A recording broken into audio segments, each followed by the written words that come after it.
El dilema de Sheinbaum, desafiar a Estados Unidos o arrestar a un aliado. Laura Sarabia y su red de poder, los nombramientos que todavía la persiguen. Oro, miedo y poder, el río que se marchita en Ataco, Tolima. Arrancan las obras en Lambalá. Estos son los cierres y desvíos en Ibagué desde el Salado hasta el centro. Esto es Informativo Pasa la Voz, número 38. Bienvenidos.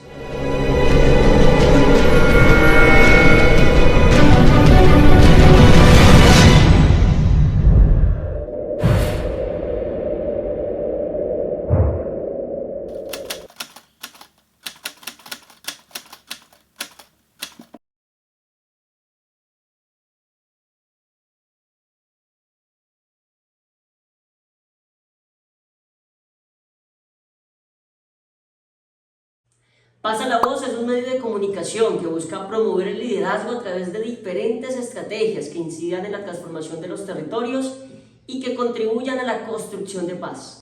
Es por eso que los invitamos a que se suscriban a nuestro canal, activen la campanita de notificaciones y nos sigan en todas las redes sociales. Nos encuentran como @pasalavozorg. El gobierno de Trump quiere que la presidenta Claudia Sheinbaum detenga a un gobernador mexicano. Ella cuenta con pocas buenas opciones como respuesta. Una granada política acaba de caer en manos de la presidenta de México.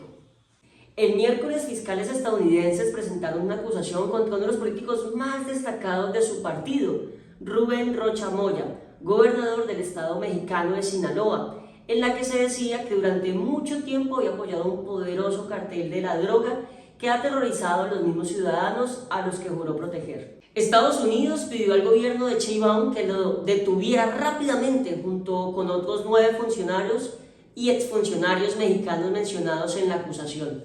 Esto ha hecho que Sheinbaum tenga poco tiempo para tomar una decisión importante. Podría detener a uno de los aliados de su partido y extraditarlo a Estados Unidos, una medida que probablemente reforzaría su vínculo con el presidente Donald Trump, pero que también molestaría a los políticos de su partido que sostienen que el gobierno estadounidense ha estado presionándola. O podría desafiar la solicitud estadounidense y proteger a Rocha, lo que podría reforzar su posición dentro de su partido, pero fracturaría su relación con Estados Unidos. Lisa María Sánchez, analista de seguridad mexicana, aseveró que Claudia está en un momento político en donde si entrega a Rocha Moya, se está aventando todo un pleito político que eso supone en lo nacional.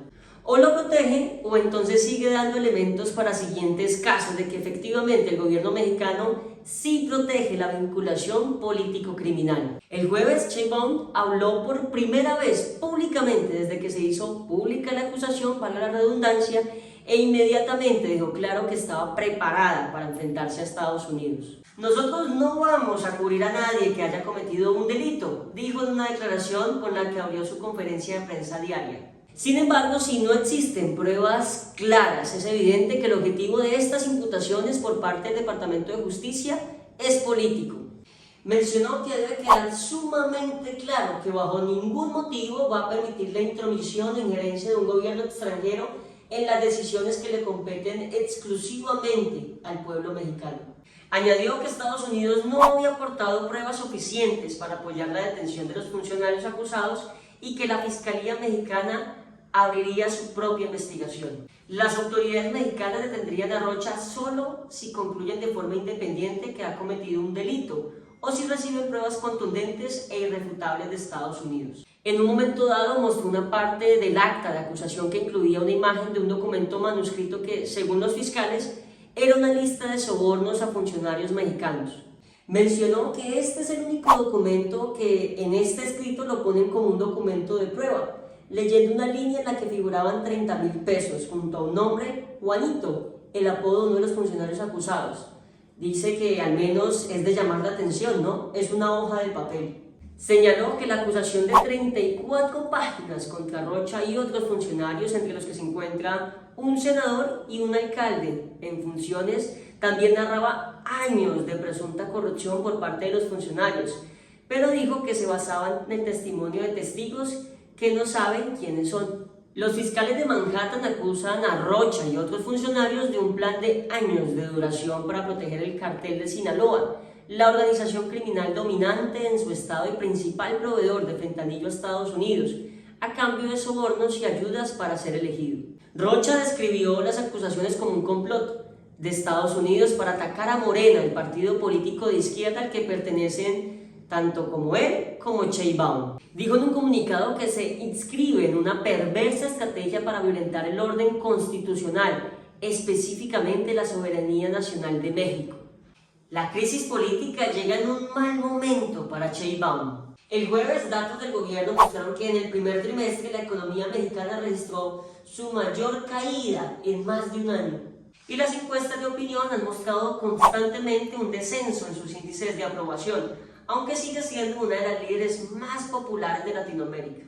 Con pocas buenas opciones políticas en el caso Rocha, Sheinbaum parece estar ganando algo de tiempo. No ha respaldado plenamente a Rocha, pero tampoco ha cedido inmediatamente a la solicitud del gobierno de Trump. En lugar de eso, ha dicho que los investigadores mexicanos deben determinar por sí mismos el siguiente paso.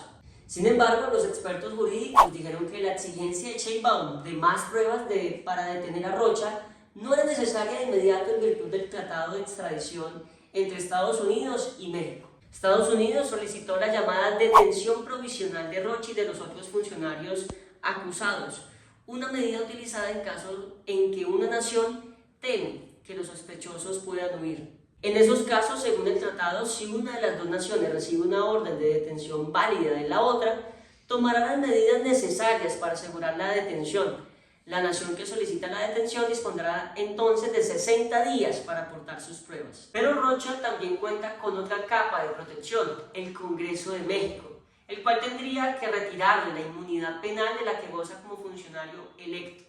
Además, existen algunos precedentes legales que sugieren que el Congreso Estatal de Sinaloa también tendría que retirar la inmunidad a Rocha para que pudiera ser detenido. Ambas legislaturas están controladas por Morena. Y en otras noticias, vámonos para Colombia. Además de haber sido la canciller más joven de la historia de Colombia, señalada por diferentes funcionarios, de haber consolidado un poder para hacer nombramientos, actuar por encima del presidente y controlar entidades. Ese no puede ser, el grito de Laura Saravia fue un estruendo que silenció de tajo el debate en la Casa de Nariño. Era septiembre del 2024 y alrededor de la mesa el gobierno afinaba la terna para la Procuraduría. 25 nombres en disputa, entre ellos Héctor Carvajal y Jorge Perdomo. Pero ella empujaba contra la corriente por otro, Gregorio El Hash, según le dijo en medio de comunicación Vorágine, uno de los exfuncionarios presentes. Días después, el nombre de El Hash se impuso y, como reportó el medio de comunicación Las Dos Orillas, detrás de esa decisión estuvo la mano de Saravia, junto a la del exministro Juan Fernando Cristo. Saravia, sin embargo, le dijo al medio de comunicación Vorágine que la elección fue exclusivamente del presidente. No está claro si aquel grito inclinó la balanza o si fue apenas la manifestación de algo que ya estaba decidido en otra parte. Lo que sí resulta evidente es que para entonces Saravia ya no orbitaba alrededor del poder, lo moldeaba. No era solo la mano derecha del presidente, en momentos clave parecía ser quien marcaba el rumbo. Antes de convertirse en la canciller más joven en la historia de Colombia, con apenas 30 años, Laura Saravia llegó al petrismo por una vía inesperada, Armando Benedetti. Su historia personal parecía ir en sentido contrario. Creció en un entorno militar, hija de un suboficial retirado de la Fuerza Aérea Colombiana, bajo una formación cristiana evangélica de asistencia diaria al culto, una vida de suma de talante conservador. Su tránsito por el Estado fue rápido y estratégico. Hizo sus prácticas en el Ministerio de Defensa, luego fue asesora del partido de la U y más tarde aterrizó en la unidad de trabajo legislativo del entonces senador Benedetti entre el 2018 y el 2020. Para 2022 ya estaba instalada en la campaña presidencial de Gustavo Petro, de la mano de quien fue uno de los principales estrategas. Su disciplina y discreción, como la describen quienes la rodearon, la catapultaron en agosto de ese año a los 28 a un cargo clave, jefa de despacho presidencial, la llamada guardiana de la puerta de la Casa de Nariño. Administraba la agenda del presidente, decidía quién podía verlo y quién no, y funcionaba como el puente directo con los ministros. Ella manejaba el computador del palacio, donde están todos los cargos del Estado. ¿Qué congresista tiene qué? ¿Quién pidió un cargo? ¿Qué personas eran cercanas? quién estaba en cada ministerio y debido a quién, todo eso lo manejaba una sola persona y era Laura, cuenta un exfuncionario de la Casa de Nariño. Con el paso de los meses, ese control se expandió. Según ese mismo exfuncionario, Saravia se convirtió en la mano derecha y también en la izquierda de Gustavo Petro. En sus ausencias, era ella quien daba la cara, hablaba con ministros, impartía órdenes y organizaba encuentros.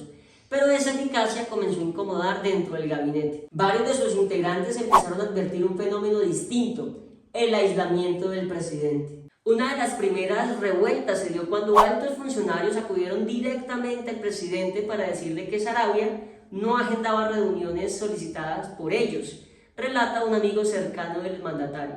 Mencionaba además que les hacía falta el contacto directo con él para muchos temas, pero ella, súper silenciosa, no contestaba. La respuesta del presidente, según esa fuente, fue que ellos tenían su número personal y podían comunicarse con él directamente. Las críticas no se quedaron solo en los pasillos. El exministro Mauricio Liscano le dijo abiertamente en entrevista con el medio de comunicación La FM: Laura Saravia le hizo un gran daño al gobierno, no solo aislando al presidente, sino tomando decisiones sin la experiencia de vida para tomar decisiones de Estado. Fue una combinación exagerada entre ambición política e inexperiencia. Alejandro Gaviria, también exministro, describió otra escena reveladora en entrevista con Revista Semana. Aunque a todos les pedían entregar sus celulares antes de entrar a los consejos de ministro, Saravia y el presidente eran los únicos que los conservaban y los usaban. Un detalle que para él sintetizaba la jerarquía real dentro del gobierno. Con el tiempo, el control dejó de ser solo administrativo y pasó a ser político y simbólico. No se trata únicamente de agenda, sino de cercanía, de quién accedía al presidente y cómo, de quién viajaba con él y en qué condiciones, según relató a Vorágine un amigo de Petro. Saravia llegó a definir incluso la ubicación de los ministros en los vuelos oficiales y en las mesas de trabajo. A los que los quería alejar, los empezó a mandar a sentar a otras partes. En ese grupo estaban Gloria Ramírez, Iván Velázquez, Francia Márquez y Gustavo Bolívar. Saravia le dijo a Vorágine que manejaba la agenda según las instrucciones del presidente y lo demás se trataba de especulaciones. Y en otras noticias, vámonos para el Tolima. En 2 años el municipio creció un 30% con la llegada de 5.000 forasteros atraídos por el oro. El uso indiscriminado de mercurio está devastando el río. Un solo gramo de este metal contamina 600.000 litros de agua. Las madrugadas en el río Saldaña, al sur del departamento del Tolima, huelen distinto. Ya no es la fragancia del cauce la que ondea por los aires, sino el olor a tierra removida, a gasolina y motor. Justo ahí donde las generaciones pasadas usaban bateas para la minería artesanal, Sebastián se gana la vida delante de un afluente que ya es otro. El fondo de piedra desapareció bajo el sedimento que levantó la retroexcavadora, el agua está turbia y el sonido de la maquinaria o de las personas dando órdenes reemplazó el antiguo silencio. En ese mismo lugar está el encargado, un hombre que llega cada tarde a revisar lo extraído y a entregar el pago en efectivo, alguien a quien todo el mundo conoce, pero del que todos fingen no saber quién es. Esa misma persona es la que le explica a Sebastián las reglas de cómo funciona todo, cuánto se paga por gramo, cómo se trabaja y a qué número hay que llamar si sucede algo. No le explica quién o qué está detrás de esa estructura. Sebastián no pregunta, sin embargo entiende que hay dudas que es mejor no plantear. Y no lo hace por ser cómplice, sino porque sabe que la respuesta le puede costar más que la ignorancia, así que solo finge no saber. Él es uno de los rostros de esta nueva realidad. En las montañas del municipio de Ataco hubo una fiebre del oro que atrajo a miles de forasteros. Sebastián es testigo directo de cómo un territorio rural se convirtió en un paisaje de cráteres, ríos desviados y nuevas reglas impuestas por los grupos armados que manejan la región. Ataco tiene historia minera. Esto no es nuevo. Lo que cambió en los últimos 3 años no fue el metal, sino una manera nueva y violenta de sacarlo. Las prácticas que venían de generaciones, de una forma artesanal, con palas y bateas, quedaron superpuestas por una explotación a gran escala con máquinas. En al menos 15 kilómetros del río Saldaña, distancia documentada de una toma aérea en una investigación periodística del pasado febrero, comenzaron a operar diversos frentes de extracción, campamentos de personas que llegaron de otras regiones y cráteres con agua contaminada. De acuerdo con la gobernadora del Tolima, Adriana Matiz, entre el 2024 y lo que va del 2026, han llegado cerca de 5.000 personas a Taco, que provienen de otros departamentos. Hablamos de 5.000 personas en un municipio de alrededor de 16.000 habitantes. Un movimiento demográfico de esa magnitud no ocurre en silencio, llega con campamentos a la orilla de los ríos, con nuevos comercios, con cantinas llenas y adaptadas a las nuevas dinámicas, y con jóvenes que ya no se levantan a las 4 de la mañana para trabajar en el campo, sino para buscar oro. Según una lideresa de la zona, esta bonanza ha hecho que los jóvenes pierdan el interés en estudiar o en dedicarse a labores agrícolas y ganaderas tras escuchar que pueden hacerse ricos extrayendo oro. Al mismo tiempo aumentaron el consumo de alcohol, la prostitución y las enfermedades. Y en otras noticias, vámonos para Ibagué. Las obras en la avenida Ambalá, en el tramo que conecta con El Salado, empezaron este miércoles 29 de abril del 2026 en Ibagué. Como se observa a mis espaldas, ya inició la intervención de la vía que conduce al Salado, un corredor vial de suma importancia para la Comuna 7 y la conexión con el norte de la ciudad.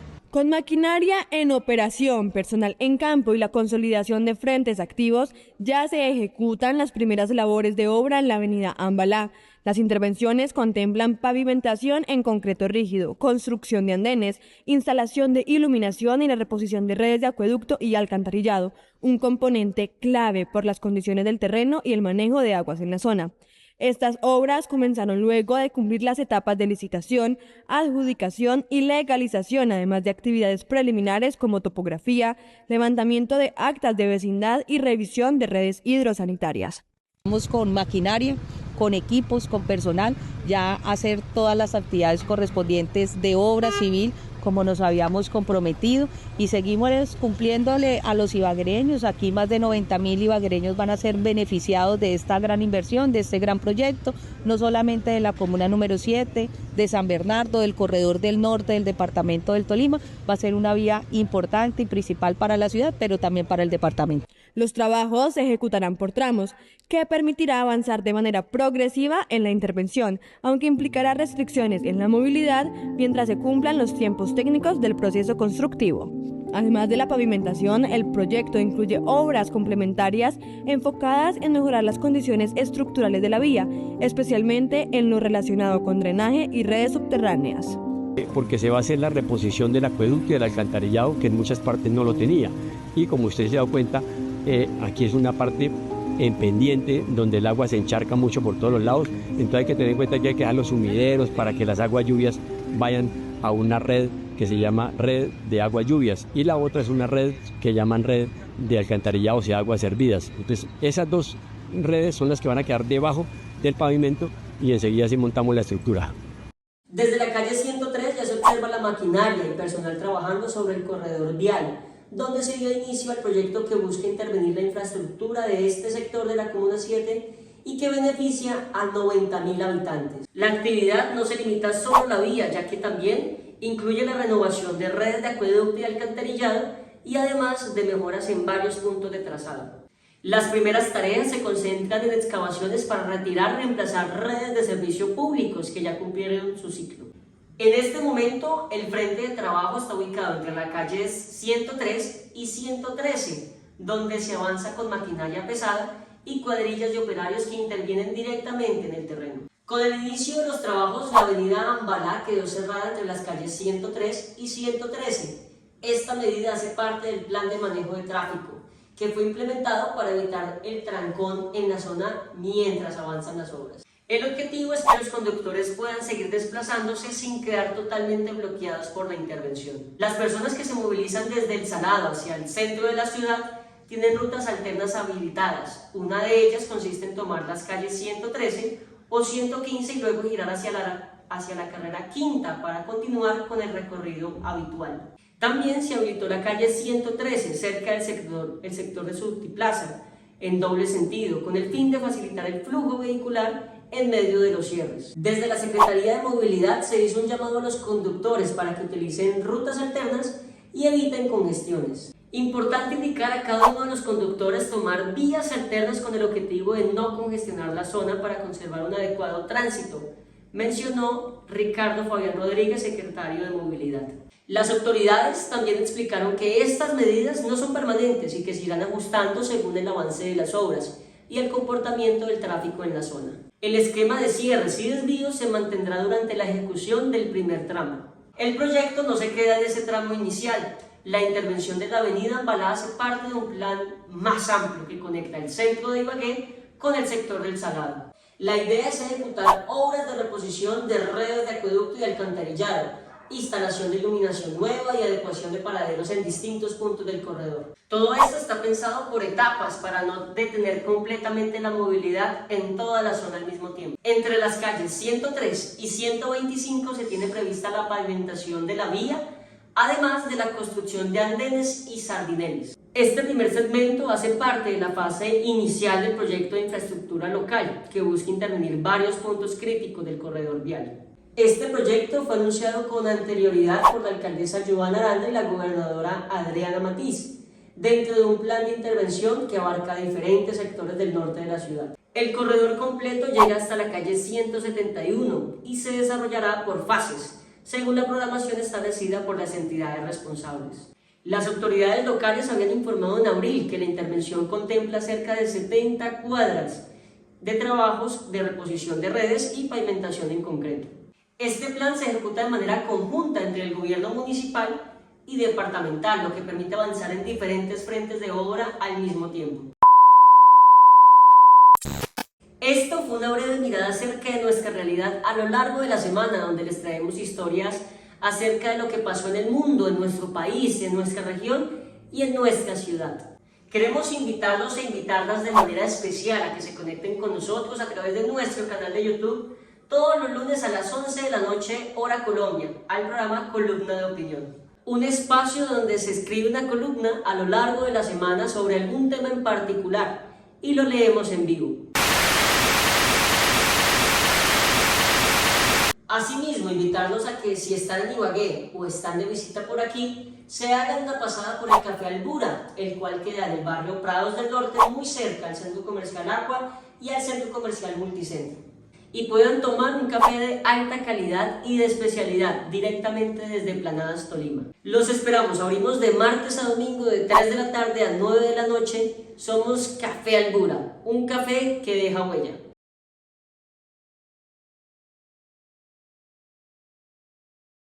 Y aquí va el mensaje de la semana. Continuamos con el libro de poesía llamado Entre los poetas míos. Es una colección antológica de poesía social de Mario Benedetti. Y aquí va el tercero de ellos, Cotidiana 5. Hay un día en que se nace a la gloria y a la suerte y a la muerte. Y hay un día en que se nace. Y en penumbra tan temprana que no duele ni se nombra, la luz muere con la sombra de la vida cotidiana. Hay un sol que da sentido a la gloria y a la suerte y a la muerte hay un sol que da sentido. Y en mitad de la mañana abre rumbos y salidas en las idas y venidas de la vida cotidiana. Hay un cielo que responde a la gloria y a la suerte y a la muerte hay un cielo que responde. Y en la calma soberana de un solemne mediodía junta penas y alegría de la vida cotidiana. Hay un sueño que se acerca a la gloria y a la suerte y a la muerte hay un sueño que se acerca. Y en la siesta y resolana ponen lágrimas y besos, los convictos y confesos de la vida cotidiana.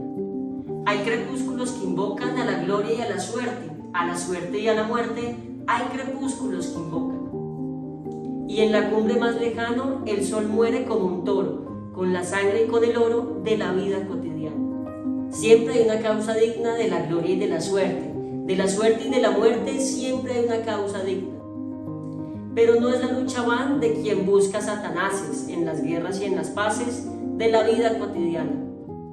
Y por último, un letargo de la gloria y de la suerte y de la muerte, hay todo eso, y sin embargo, en la noche veterana, el amor que es buena gente va dejando su simiente de otra vida cotidiana.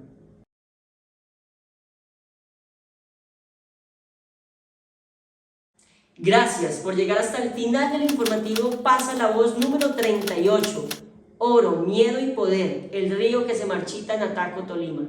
Pasa la Voz es un proyecto de la Fundación Vida. Desde la línea estratégica de comunicaciones nace el programa llamado Juntos Pasemos la Voz, el 3 de enero del año 2018, donde su único propósito es narrar y contar a otros y a otras en un ejercicio de pasar la voz de aquellos que nunca han tenido la palabra ni han sido escuchados, estando invisibles, apartados, abandonados y olvidados. Es así que los invitamos a que se suscriban a nuestro canal, activen la campanita de notificaciones y nos sigan en todas las redes sociales. Nos encuentran como @pasalavoz.org. Soy Tito Mora, Dios los bendiga, Dios bendiga a sus familias. Nos vemos en una próxima emisión y recuerden, juntos pasemos la voz.